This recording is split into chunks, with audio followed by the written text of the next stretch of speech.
las vamos dejando un poco hacia el final de la sesión. Tenemos ahí la opción de levantar la mano, o quienes ¿cómo se llama? Quieran, también pueden ir haciendo preguntas o comentarios a través del chat, y ahí los podemos ir levantando también hacia el final de la sesión. Así que, Sebastián, muchísimas gracias, bienvenido nuevamente a nuestro ciclo de charlas, y ahí la pantalla es tuya. Bienvenido nuevamente. Muchas gracias, Felipe. Bueno, ojalá que hoy día la tecnología nos acompañe más que la vez anterior.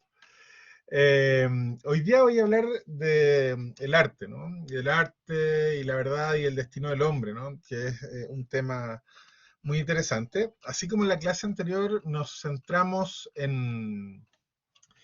La clase anterior nos centramos en Lewis, en el tema de la amistad, ¿cierto? Me basé en Lewis, y por eso hablé un poquito de ese autor antes de la clase o al comienzo de la clase. Hoy día nos vamos a centrar en Tolkien, que dentro de mis afectos es el que está más enraizado, ¿no? en mis emociones, porque es el que conocí más chico, ¿ya? Tolkien me lo mostró un gran amigo, Jaime Guarelo, cuando yo estaba en el colegio, estaba como en primero medio, y desde entonces ha sido uno de mis autores favoritos, y siempre me sorprendo de la profundidad que tiene su obra y de las intuiciones poéticas y artísticas tan bonitas que tiene. Entonces, primero vamos a hablar sobre él, después vamos a hablar sobre el arte como subcreación, y qué relación tiene esto también con el problema del mal en el mundo. Es muy interesante cómo Tolkien hace una unión ahí, entre el mal en el mundo, un misterio, el misterio del mal en el mundo, y el arte, ¿no? y la creación y la subcreación. Y después vamos a hablar un poco también de otra mirada que tiene Tolkien sobre el arte, que es el arte como lugar habitable, ¿no? Como el arte como un hábitat para el hombre, como un lugar en donde el hombre puede estar, ¿no? El hombre puede de alguna forma vivir. Fíjense lo que estoy diciendo, suena raro, y por eso vamos a hablar de eso. Entonces, esas son las tres partes de la clase de hoy día.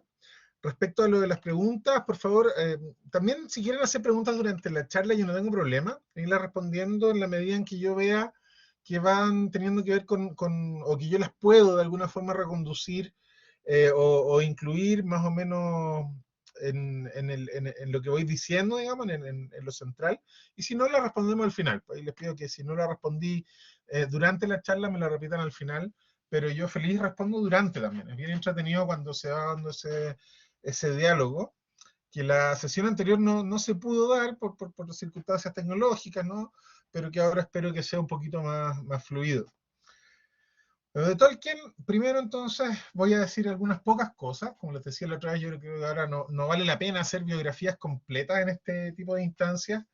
Tengo un amigo con el que leemos mucho juntos y que se mete siempre mucho en las biografías de los autores, lo cual yo siempre agradezco, ¿no?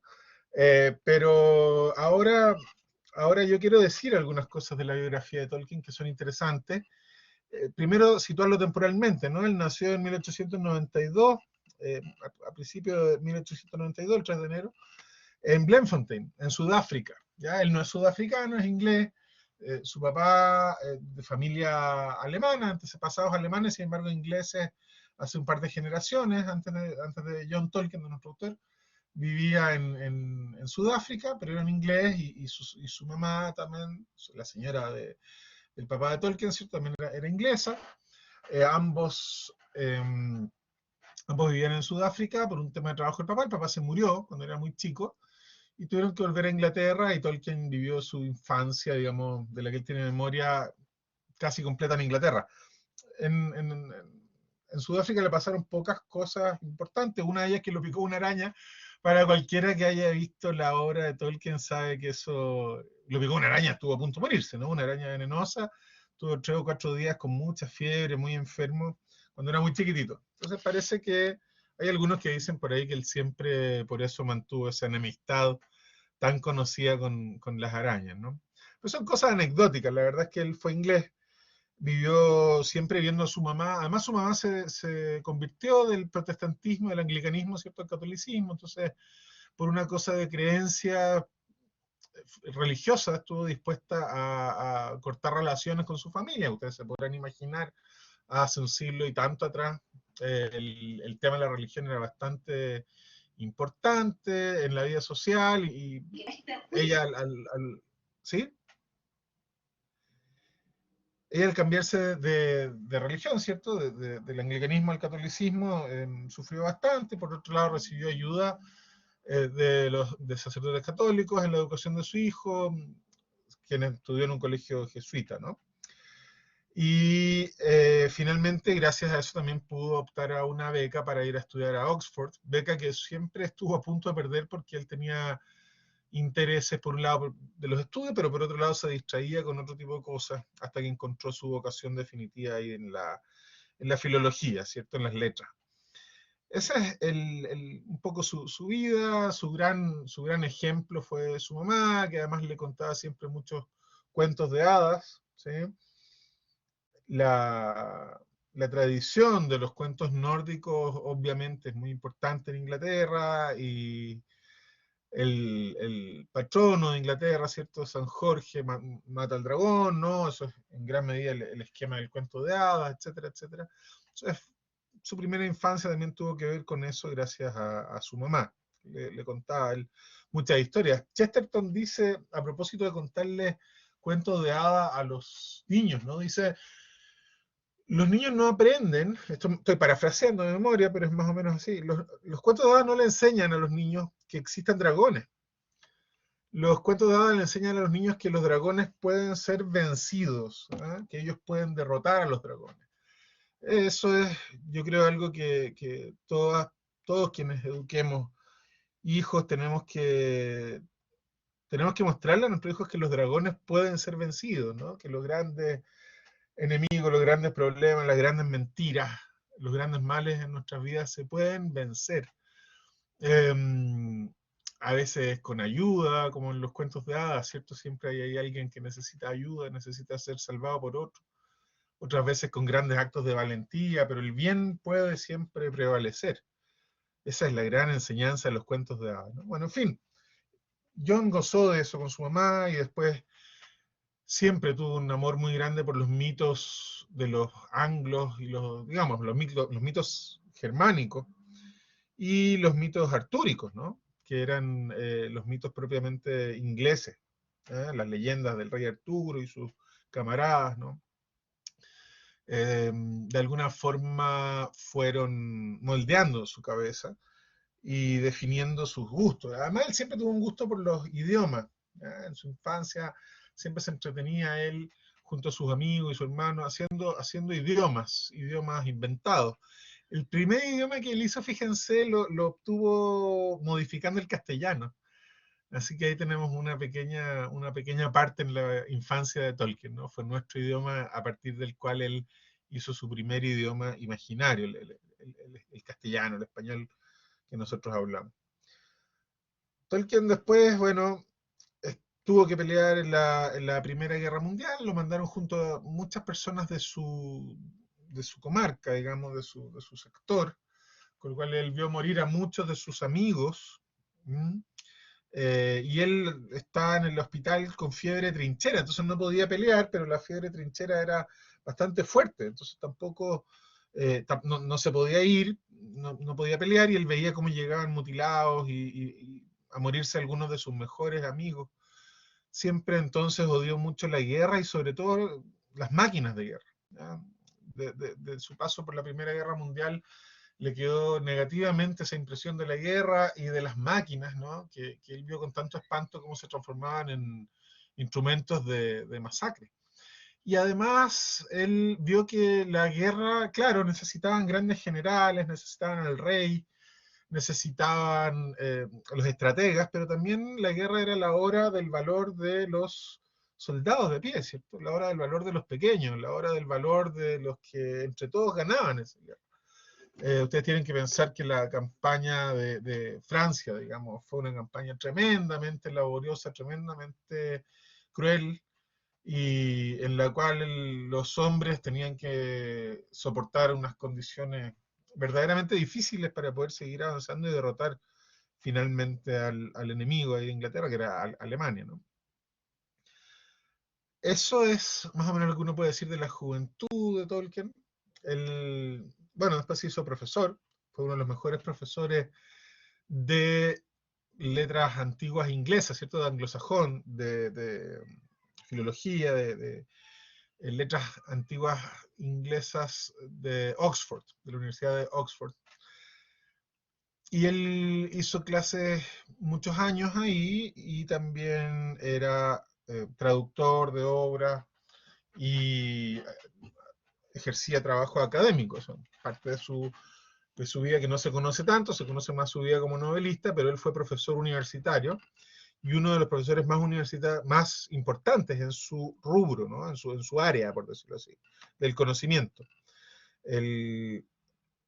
Tolkien era una de las autoridades más importantes, trabajaba en la que se consideraba en ese tiempo la mejor o una de las dos mejores universidades del mundo y era el mejor profesor de su área, que además es un área importante porque él vivía en Inglaterra, entonces obviamente el inglés antiguo era importante. Ahora, como él, estaba siempre leyendo inglés antiguo, el anglosajón lo que había escrito eran sagas, epopeyas y, en fin, leyendas y mitos germánicos y propios también de los anglos y los sajones y los jutos. Entonces, él estaba siempre leyendo cosas sobre seres mitológicos o legendarios como dragones, monstruos, enanos, elfos, hadas, objetos mágicos como anillos que hacían desaparecer, como el de su novela, ¿no? Como espadas que tenían nombre y gran poder, caballos también con nombre, etc. Ese era su humus, como él decía, era un humus lingüístico y un humus mitológico, ¿no? Él creaba a partir de ese humus que le tocó estudiar y que además era lo que le gustaba, como les decía antes, desde chico. Entonces, él siempre dice que él parte creando sus mundos, estos mundos en los que uno puede ver que se desarrolla su acción a partir del lenguaje, ¿no? Y por otro lado, otra de las bases importantes, por supuesto, es lo que les decía antes, la mamá de Tolkien, que era tan valiente y católica, etcétera, y que fue una mujer que él siempre admiró por eso. Después, y por lo tanto, Tolkien también tenía una profunda fe, ¿no? Una profunda fe y una buena formación teológica. Además de todo esto, hay que tener en cuenta una última cosa, y es que Tolkien, bueno, era profesor, tenía varios hijos, entonces la situación económica siempre era difícil, no es como los profesores de ahora, que somos todos millonarios. En esa época ser profesor era algo que era difícil económicamente a veces, y entonces él siempre andaba un poco al 3 y al 4 con el tema de la plata, y por eso su carrera literaria para él fue muy, muy importante, no solo desde el punto de vista como artista, ¿no? De él como artista, sino que también porque lo ayudó a vivir mejor, ¿no? con sus hijos. Entonces, él tenía unos hijos, les contaba también historias, las inventaba él y las tuvo que empezar a anotar, porque estos se empezaron a dar cuenta cuando él se equivocaba, cuando aparecía un personaje que se había muerto otro día, en fin, ¿no? Entonces esos son los primeros apuntes de muchas de las historias que nosotros conocemos de Tolkien. Y por otro lado también hay que tener en cuenta que él tuvo un conflicto muy romántico, así muy, muy propio de cómo uno se imagina la vida de los artistas entre lo que él quería hacer con sus obras de arte y lo que quería su editor, ¿no? Entonces ahí había un conflicto entre la necesidad económica y el artista, etcétera, etcétera, que es muy interesante, y si uno lee su libro Hoja de Nigel, lo puede ver ahí plasmado en ese pequeño poema, en ese pequeño cuento, que debe tener unas 50, 60 páginas, y creo que lo recomendé ya la otra vez, en la primera reunión que tuvimos. Tolkien, bueno, alcanzó a gozar su fama en parte, al contrario de lo que pasa con otras figuras grandes de la literatura, como Melville, por ejemplo, que murió bastante pobre, o Kafka con su vida tan terrible. Tolkien alcanzó a gozar en parte su fama, una fama que él no entendía mucho. De repente él murió en el año 73, se alcanzaron a llegar así hippies de San Francisco a verlo, y él veía a esta gente, y no entendía pero absolutamente nada. Un profesor de Oxford muy formal, un inglés, ¿no? con su pipa y llegaba esta gente que no fumaba pipa necesariamente tabaco, sino que quizás qué cosa. Entonces él no entendía mucho por qué lo venía a ver, pero claro, los árboles, el campo abierto y todo eso tenía mucho que ver con movimientos de ese momento que él ya no entendía, sino que eran de una época que de alguna forma le quedaba lejana. ¿Ya? Pero él murió en septiembre del 73, el 2 de septiembre del 73, ya habiendo alcanzado parte de la fama, no, probablemente no como lo conocemos hoy día, pero sí habiendo gozado, por lo menos en Inglaterra e incipientemente en Estados Unidos, una fama y un éxito que le permitió vivir un poco mejor. ¿Ya? Hay mucho más que decir de Tolkien. Como decía en la clase pasada, y por eso no he dicho mucho de eso hoy, pero tenía su gran grupo de amigos, ¿cierto? Los Inklings, en los cuales alcanzó a participar su hijo Christopher, ¿no? Con Lewis y con otros autores, algunos de ellos de importancia también. Tolkien, entonces, tiene este humus, que son los lenguajes, los idiomas, eso es lo que a él le gustaba desde chico y lo que estudió.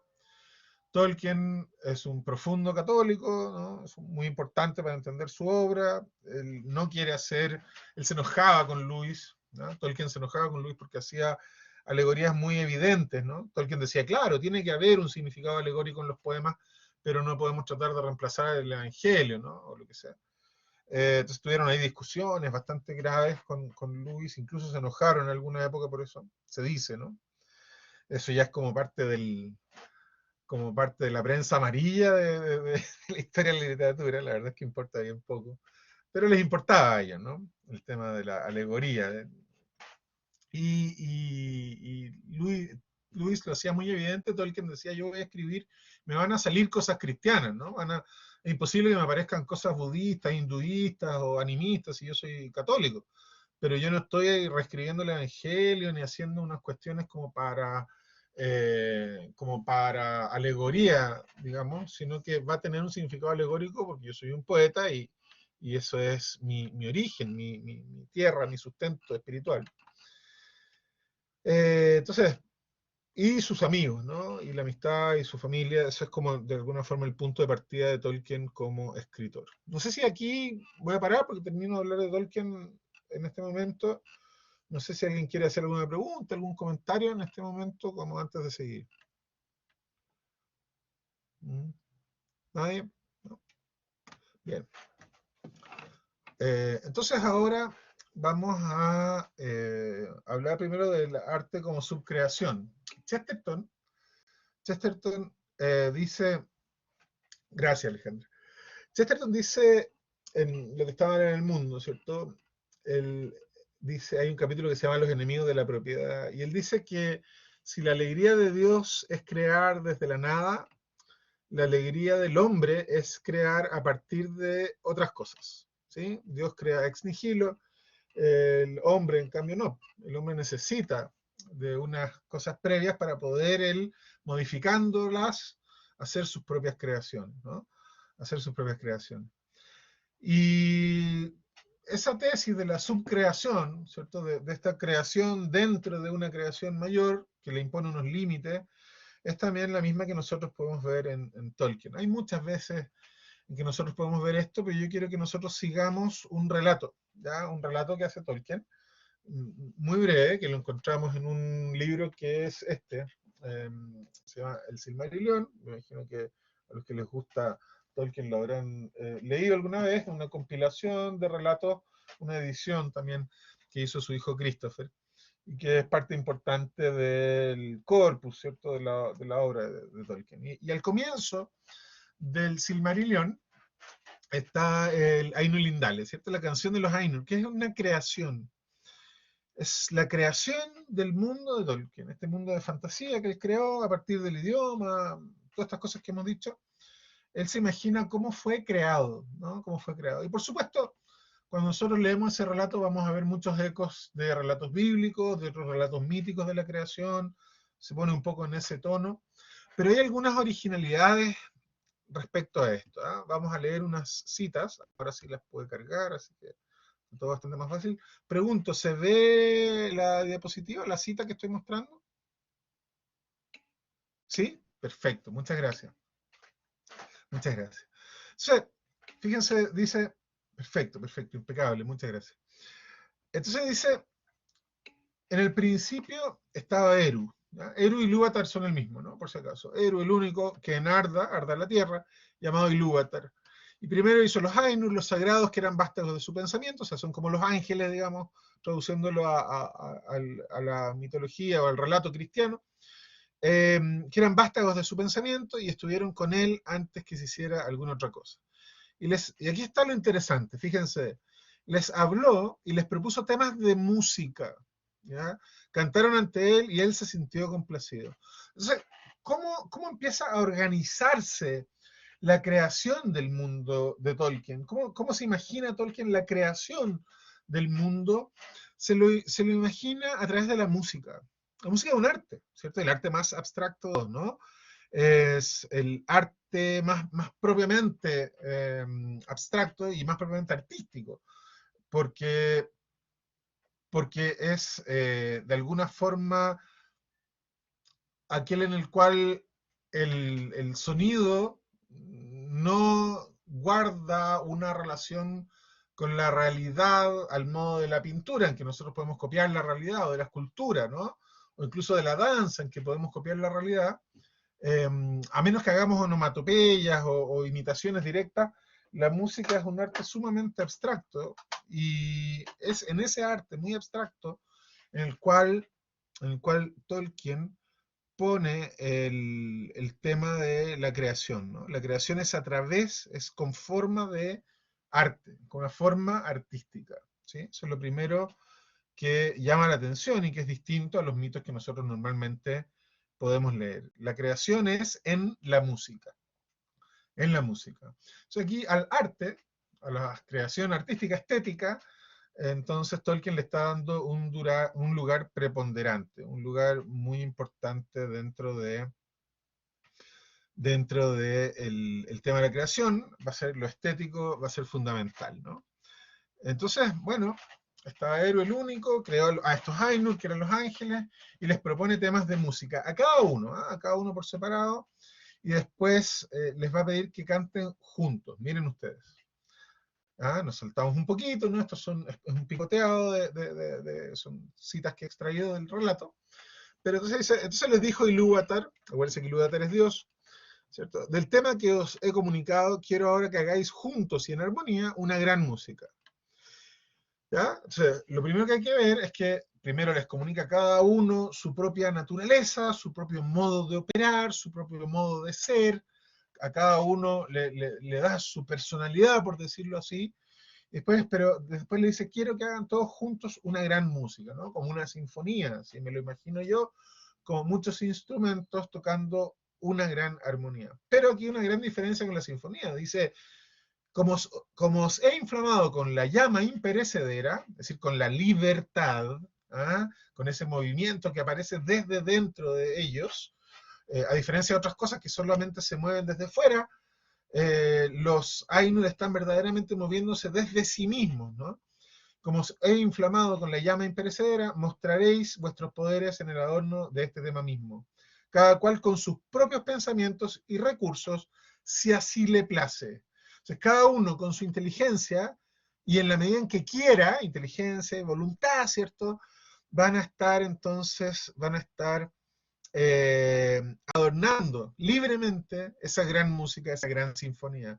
Fíjense qué bonito, ¿no?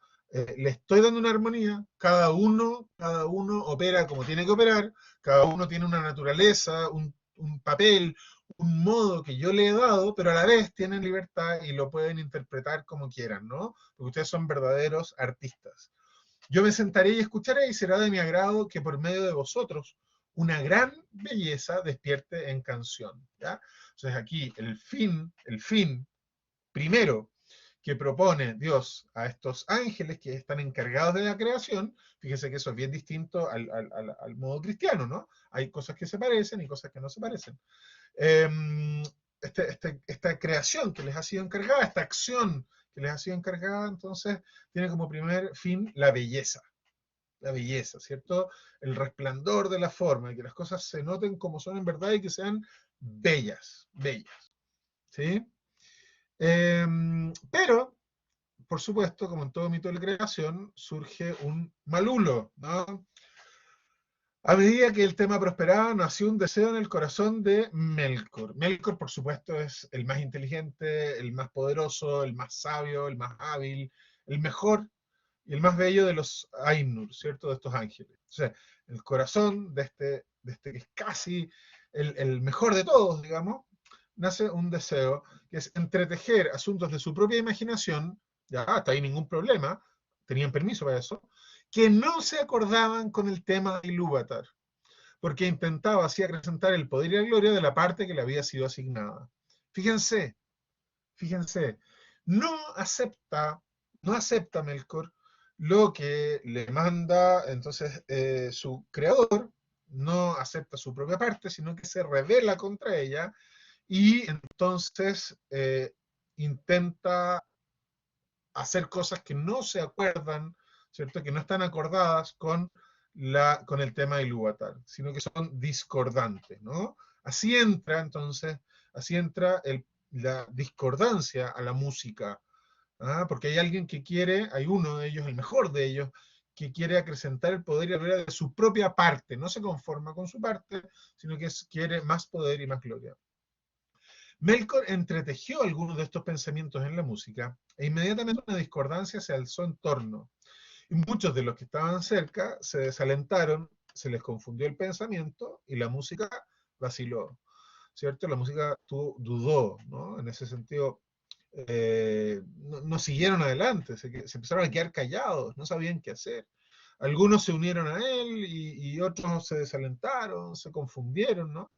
Eh, a través de Melkor, entonces, a través de esta, no voy a someterme a esta armonía, no voy a asumir mi papel, no voy a respetar mi propia naturaleza, entonces se introduce ese mal, ¿no? En la creación. Fíjense, entonces, ¿qué pasa, no? ¿Qué pasa? Dice después Tolkien, siguiendo con su creación, la discordancia de Melkor se elevó rugiendo, dice. La discordancia de Melkor se elevó rugiendo y luchó con él. Y Melkor predominó. ¿Ya? O sea, fue tan grande la discordancia, fue tan grande el mal, no sé si se acuerdan de épocas así en la historia, ¿no? En que el mal es tan grande que predomina y parece que todo fuera malo, parece que todo estuviera mal, ¿no? Otra vez se incorporó entonces Ilúvatar, Dios, ¿cierto? Y levantó la mano derecha, y he aquí que un tercer tema brotó de la confusión. Al principio dulce y suave, un mero murmullo de sonidos leves en delicadas melodías, pero no pudo ser apagado. Y adquirió poder y profundidad. Y aquí quería llegar. Y pareció por último que dos músicas se desenvolvían a un tiempo ante el asiento de Ilúvatar, por completo discordantes. O sea, aquí entonces empieza a haber dos músicas, ¿sí? La que estaba propuesta y otra música muy potente, muy fuerte, que sale de esta rebelión de la criatura frente a su creador. Aquí hay un conflicto, ¿no? ¿Cuál música va a ganar? ¿Quién va a poder vencer? ¿Sí? Ahora, si ustedes están atentos desde el principio, si ustedes están atentos desde el principio del relato de la creación, entonces van a poder pensar en una cosa. Aquí Ilúvatar creó todo esto.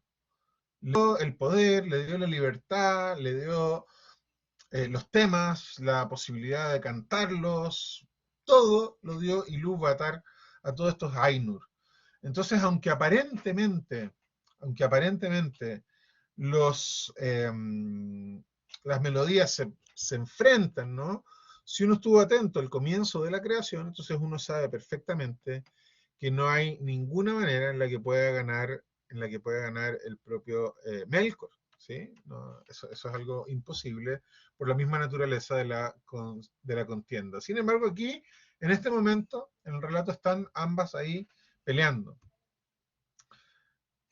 La una era profunda, vasta y hermosa, pero lenta y mezclada con un dolor sin medida que era la fuente principal de su belleza. Fíjense, en la primera música había solamente armonía. Y sin embargo ahora hay un dolor sin medida mezclado en la música que propone Dios. Fíjense eso, algo muy raro, ¿no? ¿No les parece raro? En la música que propone Dios, lenta, está mezclada con un dolor sin medida. Un dolor sin medida. O sea, este dolor no tiene mesura. Es un dolor total, ¿no? Y sin embargo, nuevamente, esa música que propone Dios, que tiene un dolor sin medida, es la fuente principal de su belleza. ¿Qué creen ustedes que puede significar esto? Aquí los invito brevemente bueno, como quieran, ¿no? ¿Qué me dice? ¿Qué puede significar que Dios proponga una música con un dolor sin medida y que sin embargo ese dolor es la fuente principal de su belleza? ¿Qué podrá querer decir eso? La vida, ¿no? Claro, la vida, evidentemente la vida tal como nosotros la conocemos es así. Es así, es profunda, vasta y hermosa, y está mezclada con un dolor grande, ¿no? Pero ese dolor, a su vez, es una fuente de belleza increíble. Estaban oprimidos, y por eso sonaba tan dolorosa. Ya, no, pero es que esa era, ya, como que era, Ilúvatar era como una especie de tirano, dices tú. No creo que esa haya sido la intención de Tolkien, ¿eh? No creo, sobre todo porque él, por supuesto, tenía una visión positiva de la armonía y una visión más bien negativa de Melkor y por decirlo así, su soberbia y su em, rebelión, que era lo que traían el mal al mundo y este dolor, ¿no? El dolor no había sido introducido sencillamente desde el principio, sino que el dolor era algo que había sido introducido ahí por la rebelión de la otra música. ¿Se fija?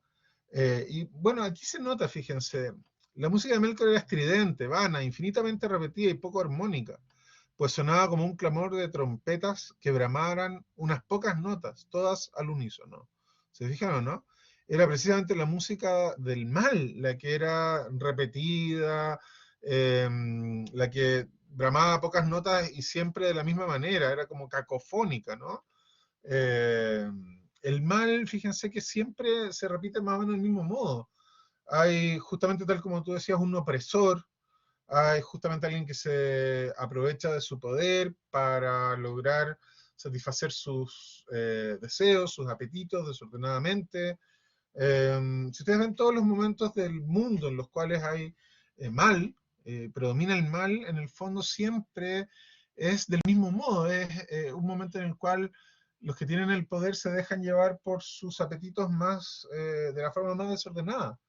Nunca, nunca El otro día estábamos con unos amigos leyendo Historia de dos ciudades de Dickens, y ahí se ve como nunca se propone el mal partiendo desde, partiendo desde lo más noble del ser humano. Siempre se propone el mal de alguna forma recurriendo a las cosas menos altas del hombre, más bajas, más injustas que puede proponer. Siempre se propone el mal a partir de la necesidad de venganza, del odio, de la, en fin, ¿no? De más bien de ese tipo de sentimiento, de la envidia. Y eso es como algo que suena infinitamente así, siempre repetido, siempre igual, propone aquí Tolkien. Intentó ahogar a la otra música con una voz violenta, pero apareció que la música de Ilúvatar se apoderaba de algún modo de las notas más triunfantes y las entretejía en su propia solemne estructura. Entonces fíjense, ¿por qué Ilúvatar permite el mal en el mundo? ¿Por qué Ilúvatar permite, por qué Dios aquí, ¿no es cierto?, según Tolkien, permite el mal en el mundo? Porque sus criaturas tienen que ser libres. Para poder amar tienen que ser libres. Esa es la respuesta del filósofo, ¿no? Del teólogo, quizás.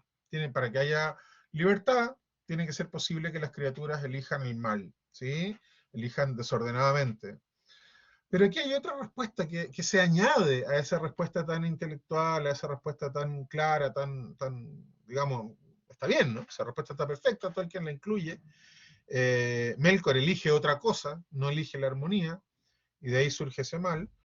Pero fíjense que también se permite la música porque se apodera la música principal de las notas más triunfantes y las entreteje en su propia estructura, en la estructura del bien.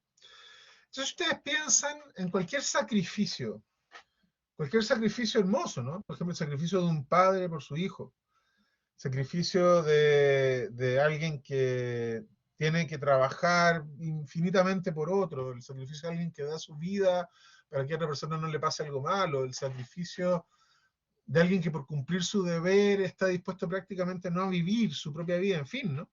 Los sacrificios de los héroes, de los mártires, todos esos sacrificios, esas cosas que uno dice increíble en la vida de este tipo, son posibles, esas cosas bellas, esas cosas hermosas, esas cosas buenas en la vida y en la historia, precisamente porque hay grandes males en el mundo.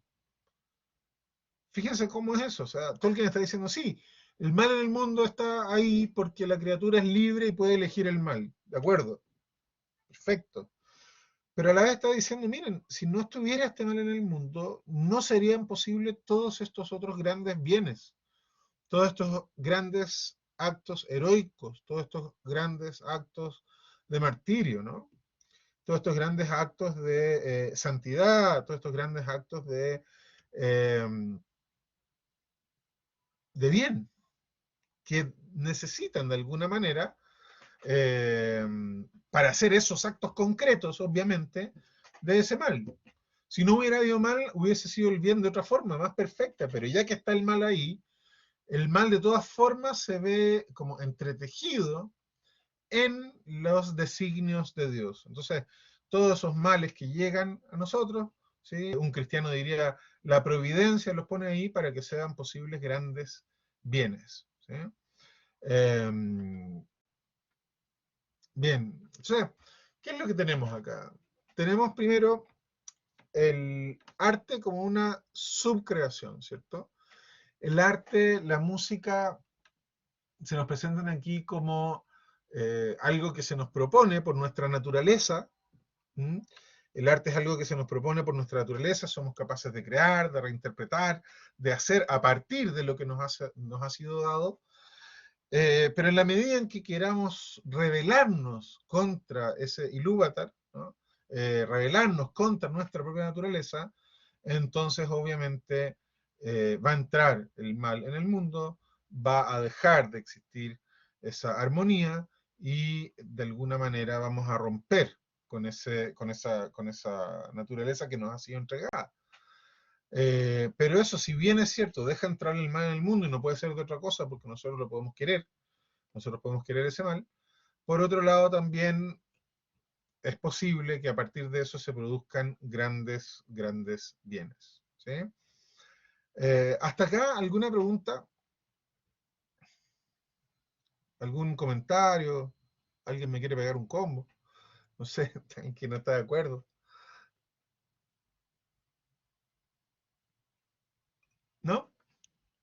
¿Ninguna? ¿Comentarios? Todo ok. Perfecto, gracias Eduardo. Bien, entonces ahora sigue avanzando el relato, ¿no? Vamos a seguir todavía un poquito más. No, ahí me pasé, me cambié de relato. Vamos a seguir un poquito más con el mismo relato de Ainul Lindale, ¿ya? Y dice aquí, fíjense, esto un poco más adelante en el relato. Entonces, Ilúvatar. Alejandra, dime, sí, habla por favor. No, perdón, me equivoqué. Ah, ya, no te preocupes, está bien. Entonces, decía yo, ahora vamos a ver otra cosa, ¿no? Aquí hay algo más que es muy interesante en esto de la subcreación. Fíjense que más adelante en el relato, en este mismo relato, Ilúvatar, este dios, le muestra a estos Ainur en qué han estado trabajando. Entonces la música, este arte, se transforma de alguna manera en una realidad, en un mundo, ¿ya? En nuestra tierra, con montañas, con lagos, con mares, con océanos, con aire, con viento, con nieve. en fin, ¿no? Con árboles, con animales, etcétera, etcétera. ¿Ya? Se los muestra él. Y dice, y así fue que mientras esta visión del mundo se desplegaba ante ellos, los Ainur vieron que contenían cosas que no habían pensado antes. Y vieron con asombro la llegada de los hijos de Ilúvatar. Estos son los hombres, los elfos, en fin, las criaturas que habitan el mundo. Criaturas inteligentes que habitan el mundo. Y las estancias preparadas para ellos. Y advirtieron que ellos mismos, durante la labor de la música, habían estado ocupados en la preparación de esta morada, pero ignorando que tuviera algún otro propósito que su propia belleza. ¿Se acuerdan que al principio del relato el fin declarado de la música había sido, aquí lo veíamos en esta otra diapositiva, ¿cierto? Será de mi agrado por medio de vosotros que por medio de vosotros una gran belleza despierte en canción. ¿Se acuerdan de eso, no?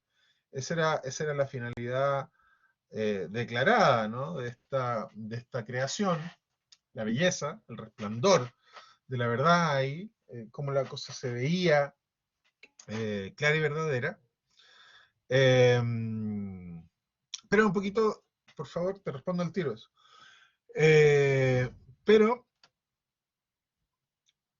Perdón, me distraje. Ahora, vieron con asombro la llegada de los hijos de Ilúvatar, ¿cierto? Entonces, al principio esto estaba hecho para la belleza. Eso era evidente, ¿no? Las cosas están hechas porque son bellas. Esa es una cosa por la cual todo está hecho, sencillamente porque es verdadero, porque es bueno, porque es bello, ¿no? Las cosas tienen una belleza. Entonces, no estaban los Ainur pensando en que esto pudiera tener algún otro fin que la propia belleza. Sin embargo, la creación era para algo más. Era una morada, era una morada para los hombres, ¿sí? Hesíodo, no sé si alguno de ustedes ha tenido la suerte de leer alguna vez la Teogonía, dice, cuando está narrando la creación de Gea, la tierra, dice, Gea, la tierra, de anchuroso pecho, ¿no? Morada de los mortales. Y el cielo, ¿cierto? Urano, morada de los dioses, ¿no? La cosa se crea para que sea morada de unos seres que van a desarrollar toda su existencia ahí. Entonces, fíjense cómo el arte, Tolkien lo concibe como algo que es habitable. No solamente la belleza, sino que una belleza en la cual se puede vivir en este mundo que ha sido creado, claro, por la belleza. Por otro lado, es un mundo en el cual se puede vivir, se puede habitar, está hecho para alguien. Y eso implica un amor, ¿no? Eso implica un amor. Si es que yo hago algo para alguien, si yo le preparo una casa a alguien, si yo le preparo una finca, un lugar, lo que sea, entonces eso implica un cierto amor, una cierta preocupación, por supuesto, etcétera, etcétera, una cierta intención, ¿sí? Entonces, vean que aquí está ya en este relato el tema del arte como una morada, como un lugar en el cual se puede habitar. Ahora vamos a pasar a otro relato que se llama Hoja de Nigel. Les he hablado un par de veces de ese relato, creo que hay que leerlo, ¿no? Si ustedes pueden leerlo, por favor háganlo, tiene unas poquitas páginas. Y en Hoja de Nigel es la historia de un hombre, en fin, que recibe un tratamiento. Era un pintor, y el tratamiento, en fin, duró mucho tiempo, y él no había podido volver a su pintura, y lo dejan en una estación de tren que él no era su casa, digamos, una estación de tren en otro lado. Sin embargo, él empieza a reconocer, y afuera de la estación de tren está su bicicleta como nueva, arreglada. ¿Se acuerdan cuando uno era chico y le regalaban la bicicleta del hermano?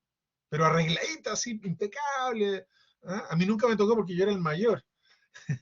Entonces, a él se bajó del tren y estaba su bicicleta así, impecable, impecable, totalmente renovada. Se subió a su bicicleta y de repente se va bajando, empieza a reconocer todo, y de repente hay una sombra grande y él levanta la vista y con la impresión de lo que ve, se cae de la bicicleta.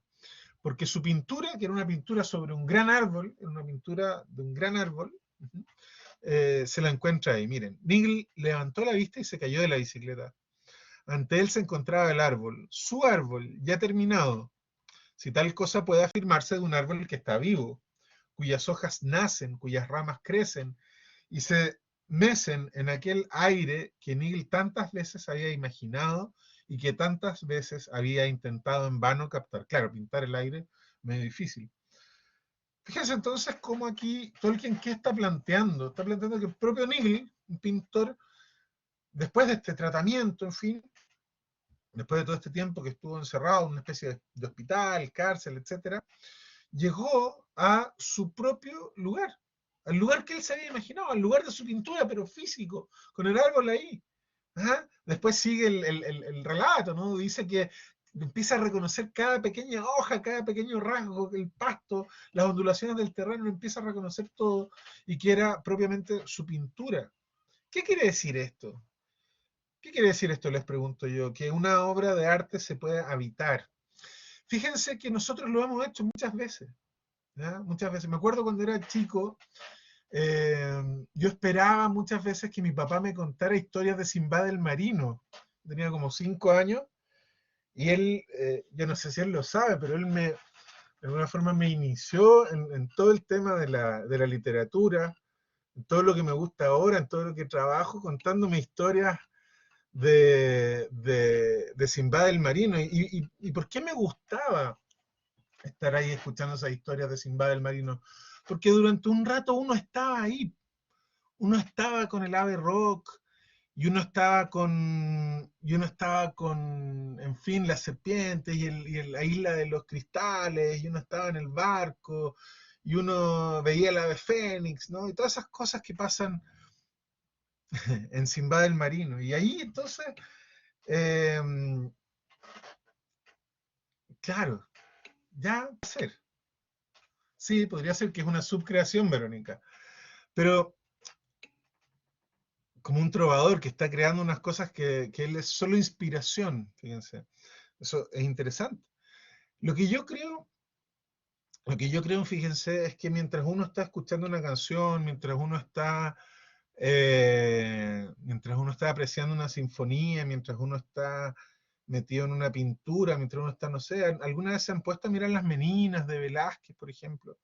Mientras uno está perdido en una obra de arte, en la que sea, de alguna forma habita ahí, deja de habitar el alma en este mundo en el que decíamos que Tolkien piensa que hay tantos sufrimientos, tantas dificultades, etcétera, y por un rato el hombre está de alguna manera habitando ese otro lugar. Tolkien dice, es como escapar. Dice, no tendría por qué ser malo decir que estamos escapando de la realidad, si no es nuestra patria, dice. Nuestra patria es el cielo. Pero mientras tanto, un preso no querría irse, dice, mientras está encarcelado. Entonces, la obra de arte se presenta como esta posibilidad de escapar. Quien haya leído la obra de Tolkien sabe que, bueno, si le gustó, por supuesto, si uno leyó, por ejemplo, El Señor de los Anillos, sabe que cuando termina El Señor de los Anillos pasa una cosa rara, que es como que uno vuelve a este mundo, ¿no? Uno vuelve a este lugar y uno como que quiere más y no hay más. Eso es todo, ¿no? Uno se lee el Silmarillion ya y se acaba, y se empieza a acabar todo lo que ha escrito Tolkien y uno quiere más. Y claro, ¿por qué? Porque mientras estuvo leyendo a Tolkien, estuvo habitando en ese mundo lleno de árboles, en ese mundo lleno de un bien y un mal muy claro y muy evidente, de gente que sabía lo que tenía que hacer, en fin, etcétera, ¿no? Entonces, esa patria del alma clara, esa patria del alma que es la obra de arte, de alguna forma Tolkien piensa, yo creo, ¿no?, que se la da a las demás personas. Ahora, lo que decía Verónica Moreno, yo creo que tiene mucha razón, ¿no? Porque Tolkien es partícipe de una vieja tradición en la cual el artista se considera como alguien que es capaz de captar una verdad y, por supuesto, de decirla, ponerla técnicamente, por supuesto, en una obra, pero ser como de alguna forma un medio por el cual esa verdad se representa a través de una forma bella a los demás hombres. Así que yo creo que también eso es cierto. No es habitar cualquier cosa, ¿no? Uno podría habitar cualquier cosa, pero el verdadero artista nos hace habitar algo bello, una verdadera patria del alma, ¿no? Un verdadero descanso del alma. Los medievales, fíjense, pensaba en esto de la oración a la Virgen María. Eso es muy interesante, ¿no? Esta misma idea que tiene Tolkien del alma en general, del arte en general, perdón, los medievales la repitieron una y otra vez de la oración a la Virgen María. La Virgen María la representaban ellos, incluso a la misma Virgen, como una especie de lugar, como una especie de locus amenus, ¿sí? Muy interesante esa figura medieval, ¿ya? Muy similar a lo que piensa Tolkien del arte en general. Ahora, no todo el mundo piensa lo mismo del arte, ¿sí? Hay gente que no entiende.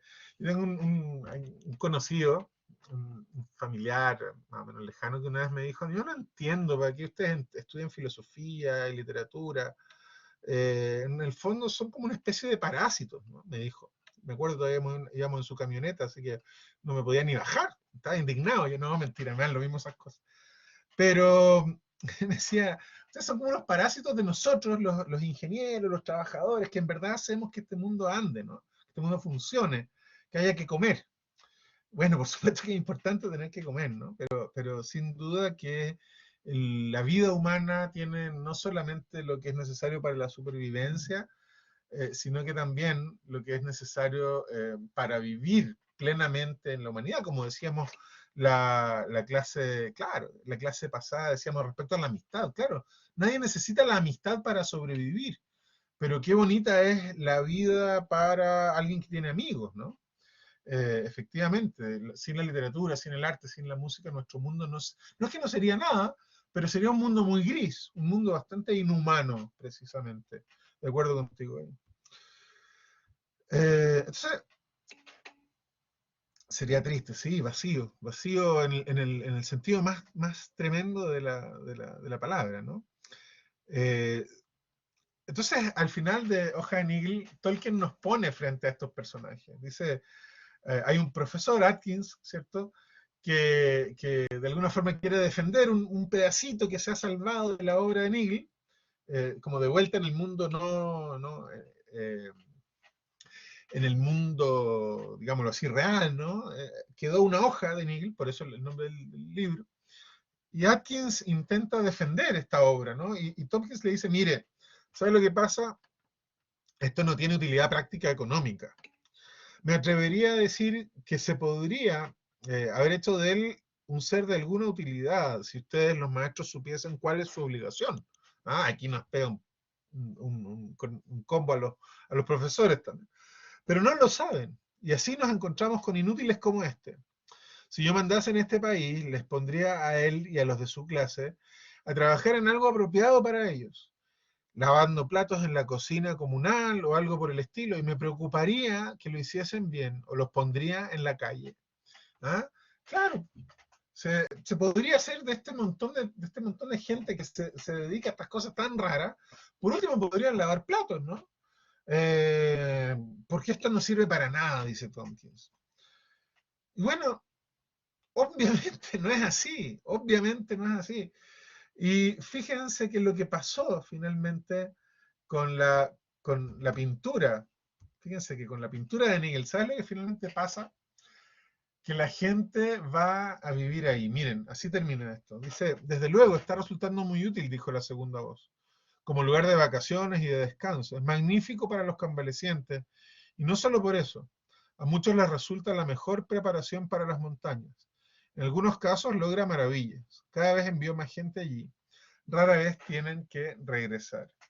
Entonces esa comarca en la que se había transformado la pintura de Nigel, ¿cierto? La pintura de Nigel, que ahora se llamaba la comarca de Nigel Parish a todo esto, ¿eh? Le habían puesto el nombre suyo y el de su amigo, que les comentaba en la clase anterior. Esa comarca, esa obra de arte, servía, fíjense, como lugar de vacaciones y de descanso. Como lugar de vacaciones y de descanso. ¿Cuántas veces no le ha pasado a un hombre que está sufriendo, a un hombre que está cansado, que está triste? Eh, ¿Cuántas veces no le ha pasado quizá a alguno de ustedes que pone una canción que le gusta, que abre la novela de su autor favorito, que se pone a contemplar alguna escultura en el medio de una ciudad? Yo me acuerdo alguna vez yo estaba muy triste y acá en 4 Norte con Libertad, estaba muy triste porque se había muerto alguien, ¿no? Y aquí en 4 Norte con Libertad, en Viña, yo soy viñamarino, me encontré, estaba muy triste y me encontré con una estatua de Arturo Prat, ¿ah? Que la había hecho Rodin, el gran Rodin, el autor del Pensador. Y está ahí entonces esa estatua de Rodin, está ahí en 4 Norte con Libertad, al frente de un gran palacio, esas antiguas casonas viñamarinas que ya no hay. Está la defensa de Rodin. Y la defensa, fíjense, yo estaba triste porque se había muerto alguien. Y la defensa es una representación de un ángel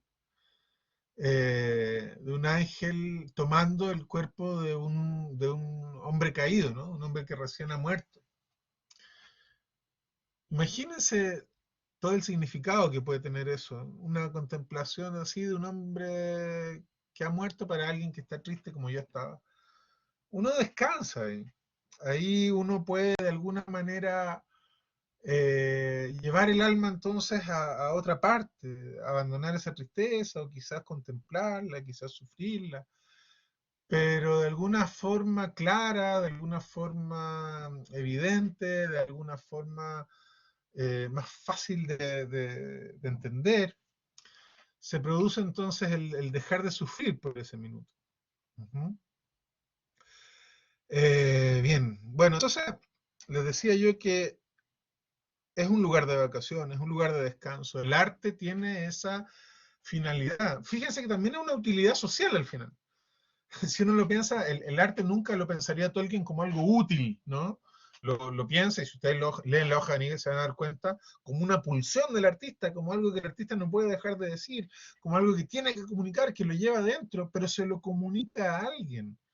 Y ese alguien va a poder vivir ahí, ¿ya? También desde la inutilidad. Nadie ve una obra de arte para no sé qué cosa, para ganar plata o para no sé qué. Pero él va a poder vivir ahí también, ¿no? Lo que crea el artista lo pueden habitar los demás. Entonces hay un bien social en el arte. Es un bien social muy, muy importante, ¿no? Bueno, entonces hemos hablado del arte como su creación y del arte como un lugar donde el hombre puede habitar. Ahora yo he terminado la exposición que tenía preparada y me gustaría que pudiéramos conversar un rato y que ustedes me propongan las preguntas que quieran.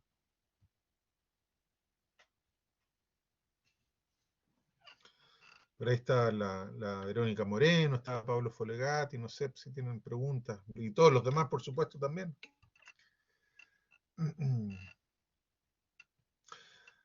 Bueno, claro, todo el tema del oeste. A ver, me pregunta Trinidad respecto a los puertos grises. Yo creo que ahí hay varios significados en todos los lugares que sirven como preparación para ir al oeste, ¿no? Para ir al cielo, por decirlo así. No solamente los puertos grises, sino también podría ser Rivendell, por ejemplo, en Tolkien. Y por supuesto que hay mucho de esto, de un lugar donde sanar, de un lugar donde hay una belleza, etc. Pero también ahí, fíjense, está el tema también ahí de cómo el alma quiere ir a su patria, ¿no? Estar mirando siempre al oeste, estar queriendo siempre al oeste, es de alguna forma el alma que tiene que dejar de querer excesivamente las cosas de la Tierra Media, de este mundo, para poder ir entonces más allá, para poder trascender, para poder ir a esa especie de cielo, ¿sí? De alguna forma la posesividad es un tema muy importante, según las palabras del propio Tolkien en su obra, porque uno como que se hace rico, uno como que se atesora demasiado las obras de este mundo, y eso le impide tener la tranquilidad como para irse al otro, ¿no? Para que el alma vuelva efectivamente a su propia patria y se vaya al cielo. Y eso en épocas de crisis como la nuestra, con todo el coronavirus, lo veo. La gente le tiene un terror a la muerte prácticamente, para mí es una cosa prácticamente imposible de entender. Y de alguna forma tiene que ver con eso, ¿no? Con el amor excesivo por las cosas de este mundo, quizás. Entonces, los puertos grises y toda esa cada vez que Legolas mira el mar y siente el mar, tiene ganas de irse, pero todavía hay algo que lo retiene, porque no es totalmente libre de las cosas de este mundo, ¿no? Yo creo que ese es un poco el significado. Sin duda también la belleza permite que esas almas sanen y ellos puedan partir. Está también esa idea, sí. No sé si respondí bien la pregunta.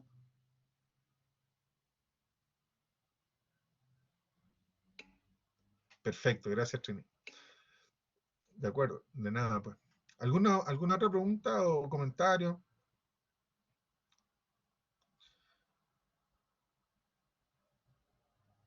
No sé si la Vero Moreno, que es una ávida lectora de Tolkien, quiere ahondar un poco en su idea respecto a que Tolkien se pone como un medio de algo que ya estaba ahí, ¿cierto? No sé si está todavía la Vero. Que dijo esa idea en la mitad de la charla y no pude tomar todo el peso que me hubiera gustado, porque me pareció una idea muy interesante. La literatura y el arte nos ayudan a entender el mundo, sí. Yo creo que... Espera un poquito, Vero, que me hicieron otra pregunta. Un segundo. La literatura y el arte nos ayudan a entender el mundo, sí, porque yo creo que efectivamente el artista es capaz de ver cosas que nosotros no vemos y nos las muestra a través de su técnica. Ahora sí, Vero, gracias.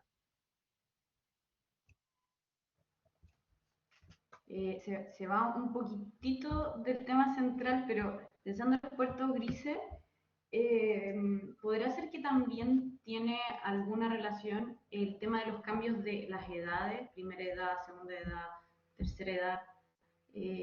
Como en el fondo hay como una permanente renovación o, no sé, como ese lugar está adecuado para la gente que está ahí, como es una idea volátil que me surgió ahora con la reflexión de los puertos grises. No sé cómo Sí, desarrollarla bien, pero se entiende perfectamente bien y es tal cual y se ve Ainulindale, lo dice Tolkien, y es que de alguna forma está pensada toda la creación desde el comienzo, pero ni siquiera los Ainur son capaces de verla entera. Pero toda ella está pensada para los hijos de Ilúvatar, ¿no? Está toda ella dispuesta. Ilúvatar tiene claro la gloria del final, pero ni siquiera los Ainur tienen clara la gloria del final. Entonces sí que está dispuesta, pero a la vez es misteriosa para nosotros.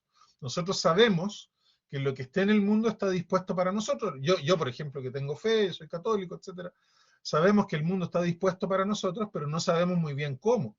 Entonces ahí obviamente sufrimos y no conocemos el futuro, ¿no? Yo por lo menos no lo conozco.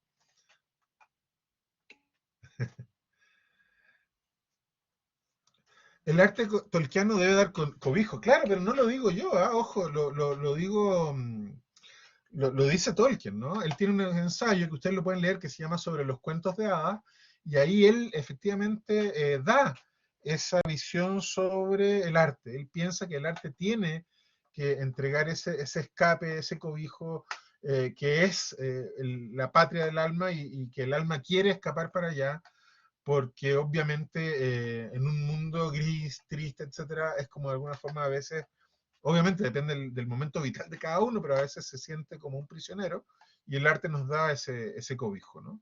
Sí, efectivamente lo dice el propio Tolkien. Les recomiendo, si quieren, si les interesó esa idea particularmente, que lean Sobre los cuentos de hadas, además de La hoja de Nigel, que es el libro que estábamos comentando. Por ahí vi otro comentario, pero se me van. Ah, claro, en Europa, sí. Yo nunca he ido a Europa. Algún día iré y lo podré ver. Muchos años y museos son un verdadero bálsamo para el alma. Sí, muy bonito. Qué bien. Bueno, eso es entonces. No sé si alguien más tiene que decir algo. Yo creo que estamos listos.